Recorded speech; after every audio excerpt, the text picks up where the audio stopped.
जय हिंद दोस्तों इस वीडियो में आपको बताने वाला हूं स्टेट बैंक ऑफ इंडिया यानी कि SBI apprentice online form 2020 mobile से कैसे फिलअप करना है इसके बारे में। तो आप इस वीडियो को देखते रहिए, मैं आपको इसके बारे में पूरी जानकारी देने वाला हूं। तो चलिए दोस्तों शुरू करते हैं।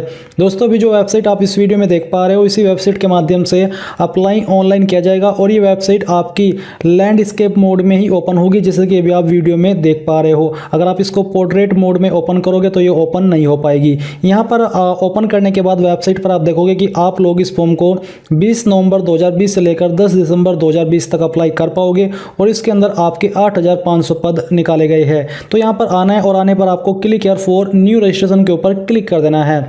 इसके ऊपर क्लिक करने के बाद यहाँ पर दोस्तों आपको बेसिक इन्फॉर्मेशन के अंदर अपनी बेसिक जानकारी भरनी है, जैसे कि जो भी आपका फर्स्ट नेम है वो यहाँ पर आपको 10वीं की मार्कशीट के अनुसार जो भी है वो फिलअप करना है और इसको फिलअप करने के बाद दोबारा से डाल करके आपको यहाँ पर कंफर्म कर देना है।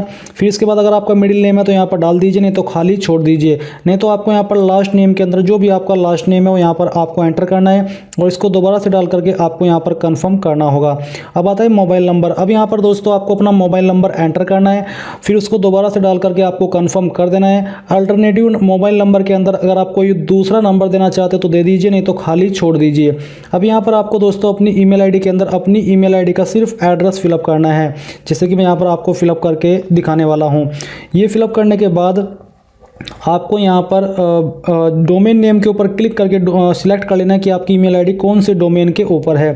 फिर आपको कंफर्म ईमेल आईडी के अंदर अपनी पूरी ईमेल आईडी एंटर कर देनी है। इस बार आपको कोई डोमेन नेम सिलेक्ट करने की आवश्यकता नहीं है। फिर यहाँ पर दोस्तों जो सिक्योरिटी कोड दिए जा रहे हैं, सिक्योरिटी कोड आपको फिलअप करके जितनी भी जानकारी अभी तक आपने यहाँ पर भरी है इन सबको एक बार चेक कर लेना है, क्योंकि आप बाद में इनको एडिट नहीं कर पाओगे। और जब पूरी तरीके से आप श्योर हो जाए तो आपको यहाँ पर नीचे सेव और नेक्स्ट के ऊपर क्लिक कर देना है। सेव एंड नेक्स्ट के ऊपर क्लिक करने के बाद आपके सामने यहाँ पर आपका रजिस्ट्रेशन हो जाएगा, इसकी जानकारी आपको देखने को मिलेगी और साथ ही आपको registration number and password male and message के माध्यम से भी भेज दिया गया है।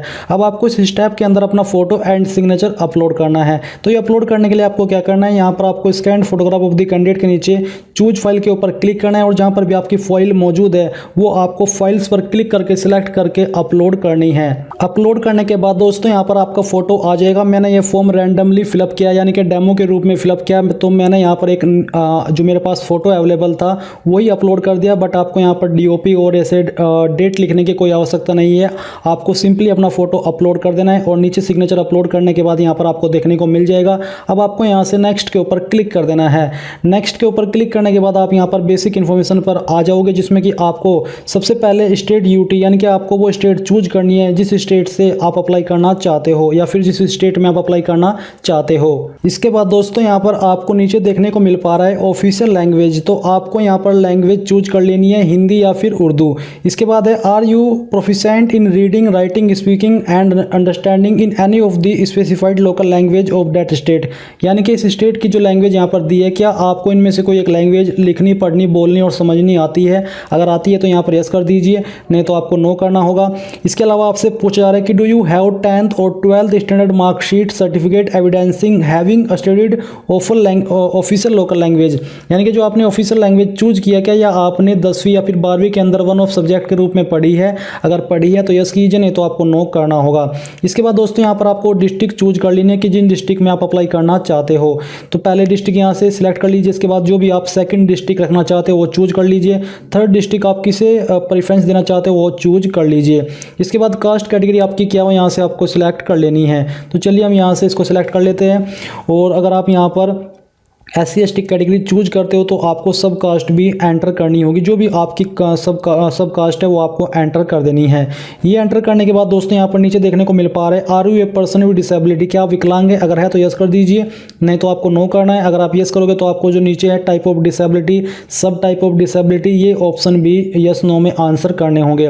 बट जो सभी कैंडिडेट को आंसर करने हैं वो है आपका religion to which you belong, आप किस रिलीजन से बिलोंग करते हैं वो रिलीजन आपको चूज कर लेना है।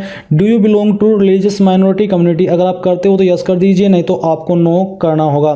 इसके बाद नेशनलिटी सिटीजनशिप आपकी यहाँ पर आपको देखने को मिल पा रही है।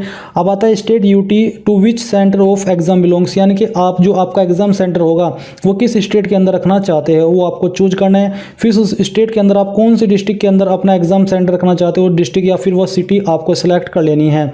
पर्सनल डिटेल्स के अंदर यहाँ पर आपको अपनी डेट ऑफ बर्थ चूज करनी होगी। पहले डे सेलेक्ट कीजिए, इसके बाद यहाँ से मंथ और जो भी आपका ईयर है वो चूज कर लीजिए। अब आता है आपका यहाँ पर जेंडर, तो जो आपका जेंडर है वो आपको सिलेक्ट कर लेना है। मैरिटल स्टेटस आपका क्या हो यहाँ से आपको चूज कर लेना है। फिर है दोस्तों फादर्स फर्स्ट नेम, आपको यहाँ पर अपने पिताजी का फर्स्ट नेम एंटर करना है और उसको दोबारा से डाल करके कंफर्म कर देना है।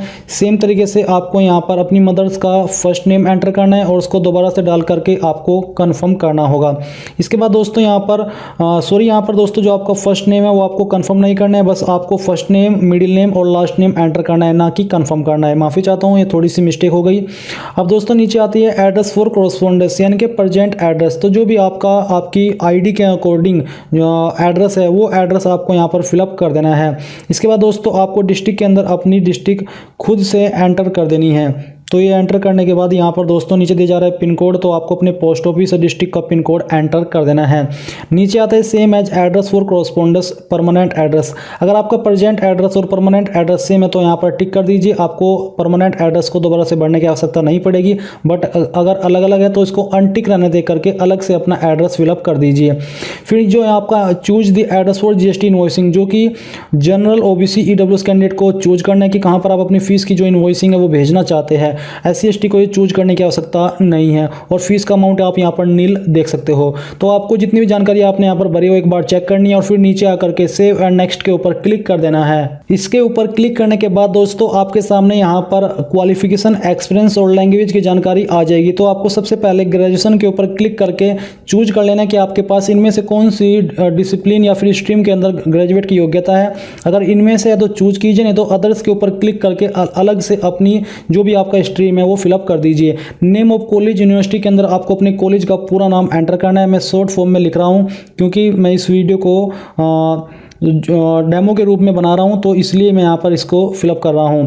फिर डेट ऑफ पासिंग के अंदर आपको डेट ऑफ पासिंग चूज करनी है कि आपने किस डेट, किस मंथ और किस ईयर के अंदर अपनी ग्रेजुएशन कंप्लीट कर ली थी और कितने मार्क्स आपको आए थे वो यहाँ पर आपको मार्क्स ऑब्टेन्ड के अंदर लिखना है अगर आपके नंबर मार्क्स के अंदर थे। तो चलिए हम यहाँ से इसको फिलअप कर देते हैं। ये फिलअप करने के बाद यहाँ पर आपको दिया जा रहा है CGPA ऑब्टेन्ड, जो कि अगर आपके ऊपर लागू होते तो भर दीजिए, नहीं तो आपको ये खाली छोड़ना होगा क्योंकि या तो आप मार्क्स के अंदर नंबर दे पाओगे या फिर CGPA को भर पाओगे। फिर जो मार्क्स वाले कैंडिडेट को फिलअप करना है वो है आपका मैक्सिमम मार्क्स। तो मैक्सिमम मार्क्स आपके कितने थे, यानी कि जो नंबर आपने भरे हैं ये नंबर आपको कितने में से आए थे वो आपको यहाँ पर मैक्सिमम मार्क्स के अंदर फिलअप करना है। इसको फिलअप करने के बाद यहाँ पर आपकी परसेंटेज ऑटोमेटिकली आ जाएगी और आपको क्लास के ऊपर क्लिक करके चूज कर लेना है कि आपकी क्लास कौन सी थी। फिर दोस्तों यहाँ पर अगर आप अदर्स के सेक्शन में कोई और क्वालिफिकेशन आपके पास है वो देना चाहते तो यहाँ पर दे दीजिए, सेम तरीके से भरनी होगी, नहीं तो खाली छोड़ दीजिए। अब आता है डू यू हैव ट्रेनिंग और job experience for a period of 1 year और more after the attainment of these qualification, यानी कि जो आपने क्वालिफिकेशन भरी है इस क्वालिफिकेशन के बाद क्या आपके पास 1 साल या फिर उससे ज़्यादा का एक्सपीरियंस है। अगर है तो यस कीजिए, नहीं तो आपको नो करना होगा। Have you undergone apprentice, basically आपसे पूछा रहा है कि क्या आपने पहले भी SBI से अप्रेंटिसिप ट्रेनिंग की है या फिर किसी और भी ऑर्गेनाइजेशन से अगर आपने अप्रेंटिसिप की है तो यस कीजिए, नहीं तो आपको नो कर देना है। Are you willing to qualify in the examination of IIBF during 3 years apprenticeship engagement in the bank, यानी कि जो आपकी 3 साल की ट्रेनिंग होगी क्या इस बीच आप ये IIBF एग्जाम को क्लियर करना चाहते हो, उसके लिए आप रेडी हो। अगर आप हो तो यस कर दीजिए, नहीं तो आपको नो कर देना है। इसके बाद आती है एक्सपीरियंस की जानकारी, जो कि जरूरी रूप से आपसे नहीं मांगी बट आप यहाँ पर भर सकते हैं। आपको नेम ऑफ द एम्प्लॉयर के अंदर उस कंपनी का नाम लिखना है जहाँ पर आपने काम किया है। डेजिग्नेशन में पोस्ट का नाम लिखना है और यहाँ पर जो फ्रॉम वाला सेक्शन है इसमें आपको डेट, मंथ, ईयर वो चूज करना है जब से आपने वर्क ज्वाइन किया था, और 2 में आपको डेट, मंथ, ईयर डालना है जब तक आपने वर्क किया था।